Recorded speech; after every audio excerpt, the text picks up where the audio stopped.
All right. Welcome. Congratulations. Thank you, Mr. Chairman. Right. And let me also welcome you. Thank you.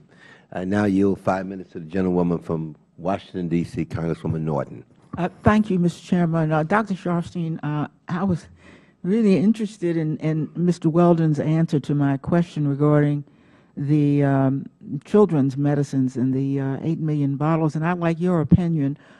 This was my question to him, predicated on the McNeil document that shows contamination growth identified in children's medicine in April 2008.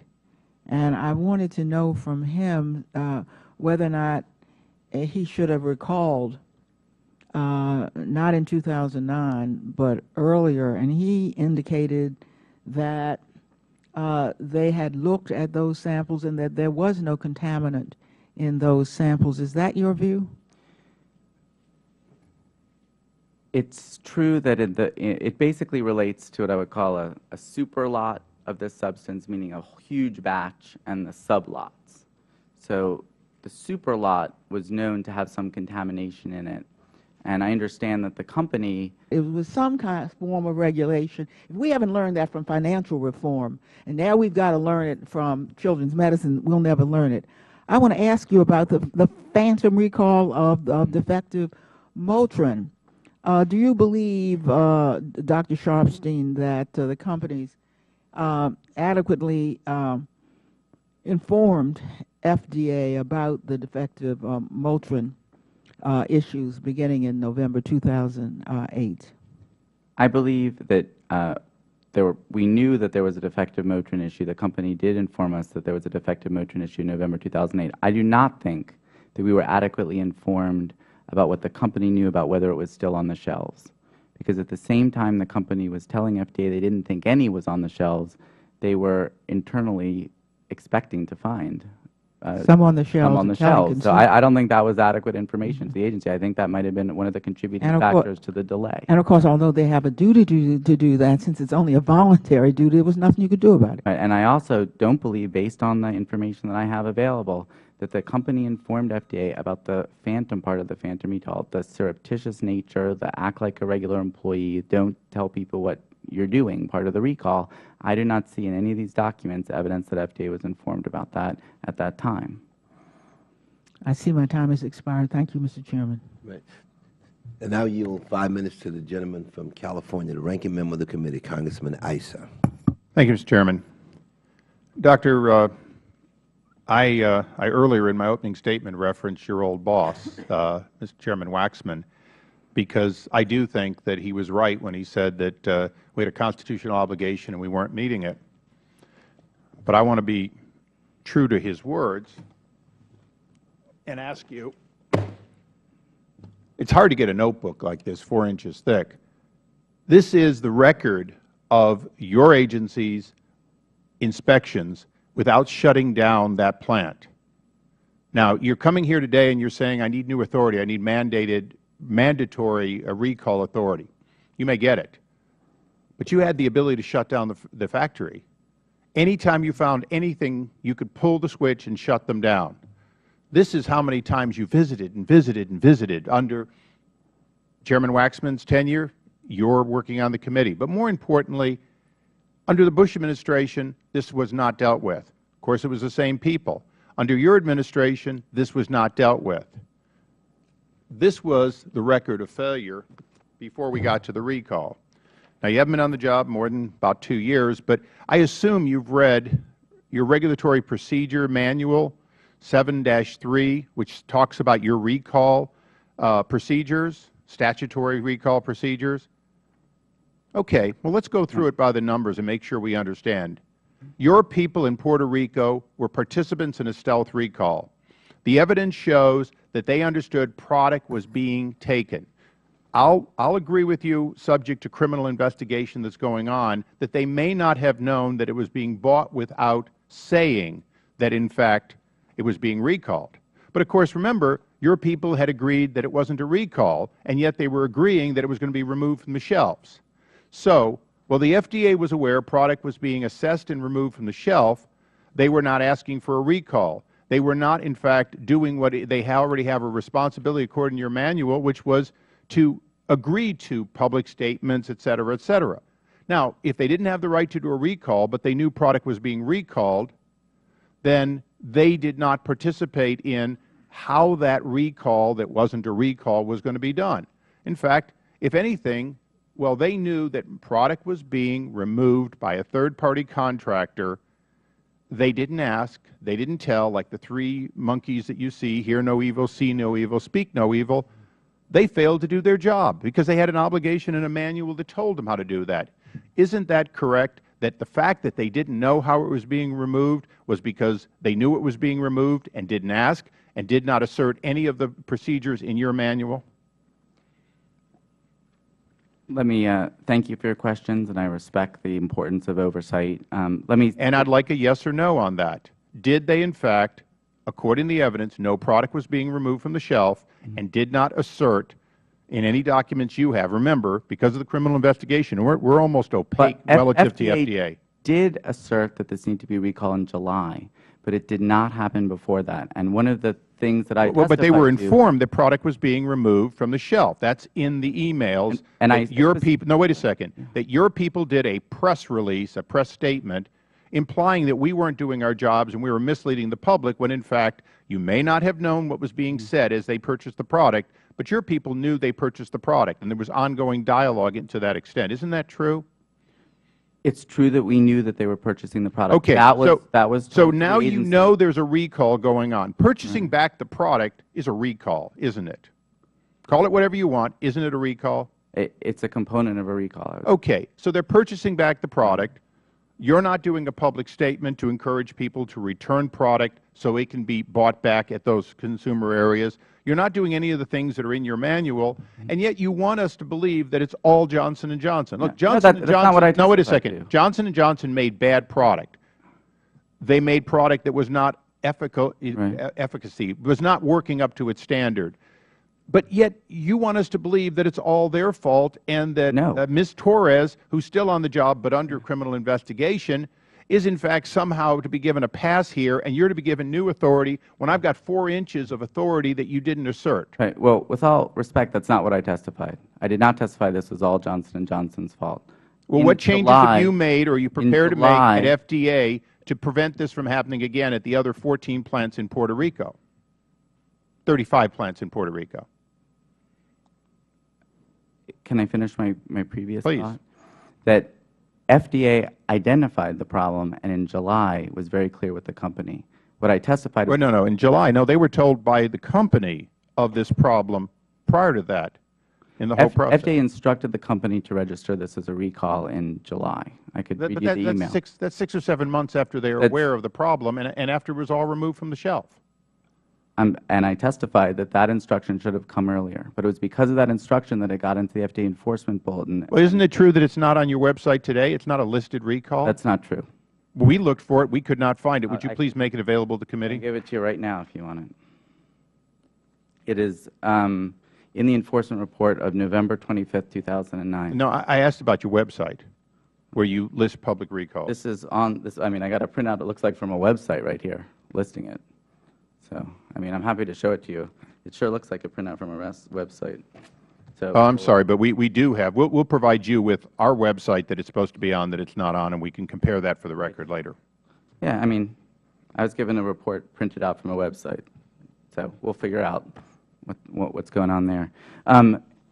FDA realizes it is a critical responsibility, not just to the facilities in Puerto Rico, the facilities elsewhere in the United States, but all around the world that are shipping drugs, foods, other things into our country. This is extremely important. That's why the Commissioner has made a priority of enforcement, and it's why we're pleased that there is an entire now business within the private sector to train companies to meet FDA specifications for compliance. It is both an FDA responsibility. It is also a corporate responsibility. We have to do everything we can in a changing and very difficult environment to protect the public. Well, Mr. Chairman, I know my time has expired. So for the record, I would like a complete answer to this, and that is, since the discovery of this pesticide used on the wood, And you testified that in fact they, if you will, they had failed to meet their responsibility. Would you explain for the record why you did a notification to an industry of a new and novel problem after the fact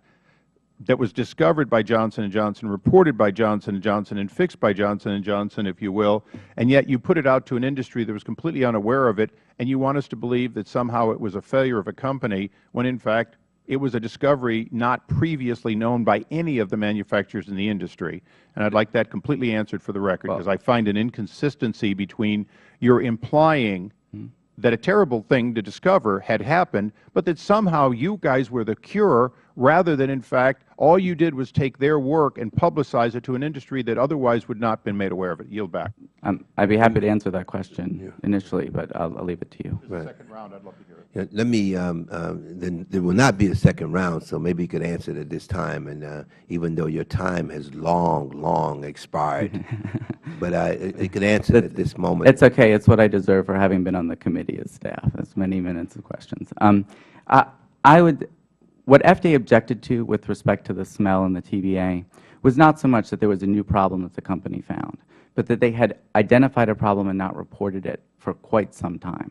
And then it was the FDA pushing them to investigate it further that led them to discover the problem. So if the company had come to us and said, we found a problem, we would be saying, that's terrific. You found a problem. It may be applicable in other places. Thanks for having a system that finds that. Instead, there were problems. Many months went by before a report came into FDA. When that happened, we felt the company wasn't pursuing it diligently enough. FDA was on top of it. And as a result of that, we got those recalls. We learned and we informed the rest of the industry so that we could be on top of an emerging problem. And I think that speaks to a bigger point.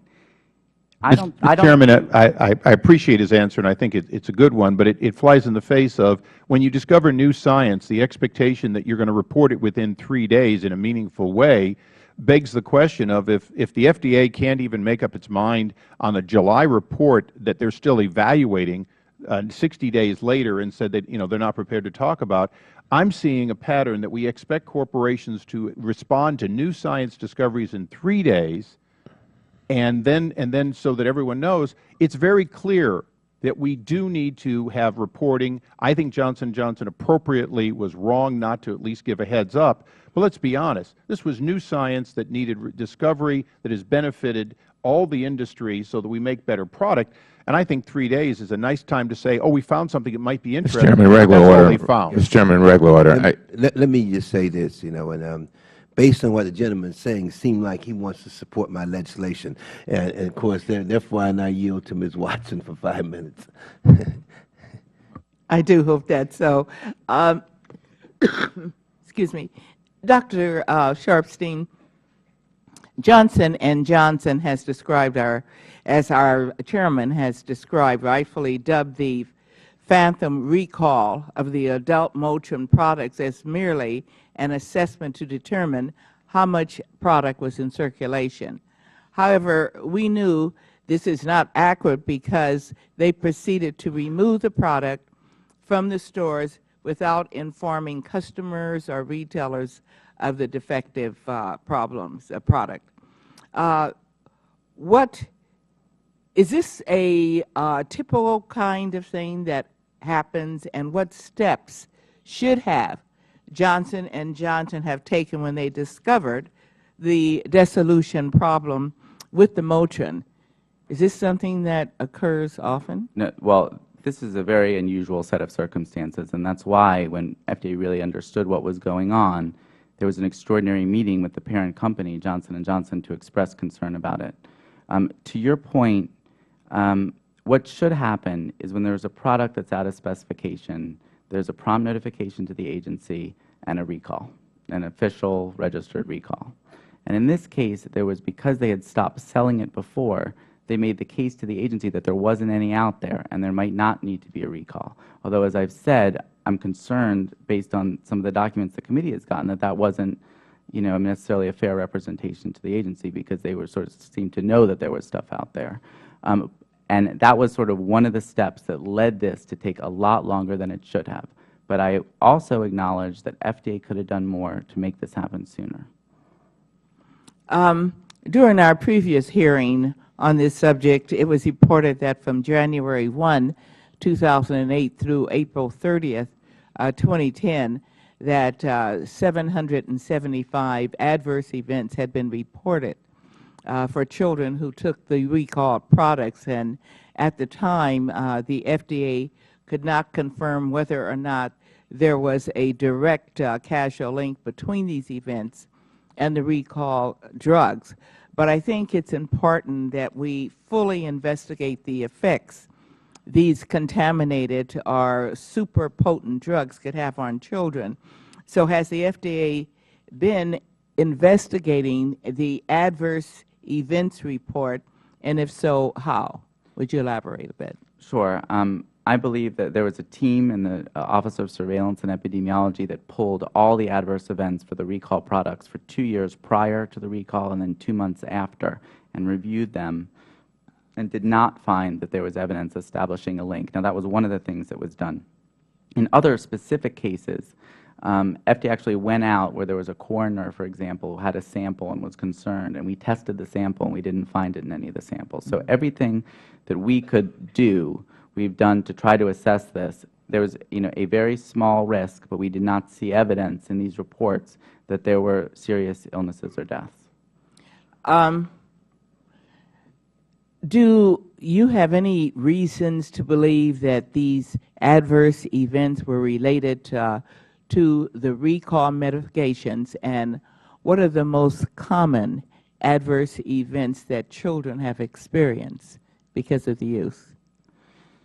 Well, most of the adverse events that are because of the medication themselves. We couldn't find any serious adverse events related to the problems in production. So, each of those different kinds of medicines has their own series of adverse events that are on the label.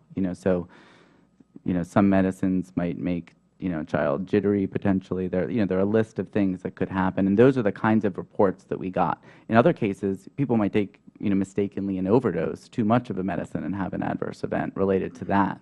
But that's not because of the quality problem in production. That just happens. All medicines carry risks. So those were the kinds of things that were being reported to the agency, not things that we could track to the quality problems that were at issue. In my last 30 seconds, I'm addressing the Chair. Mr. Chair, does your bill address this kind of thing? What are the adverse effects and how typical? Would your bill address that? Is there a provision? It will address it, and also it's still open for amendments and suggestions. Very good. We'd like to submit. Thank you very much. And we're in need of co-sponsors. I'll yield back. You'll have one. Thank you very much. Let me thank the gentlelady for her comments. And let me just say to you, Dr. Sharfstein, thank you so much for your testimony. I also want to thank Mr. Weldon and Ms. Goggins for staying and listening to your testimony. I think you're the appropriate person to do this because you're a pediatrician, aren't you? I am. Yeah, so you're the right person to talk to in reference to this issue. So I want to thank you for that. And I also want to let the members know that the record will be open for several days. We have not come up with the amount of days, but there are certain questions that, of course, that members wanted to submit for the record, and of course, we will leave it open to get those questions. Again, I want to thank you for being here, and I want to thank all the members for their participation. On that note, the committee stands adjourned.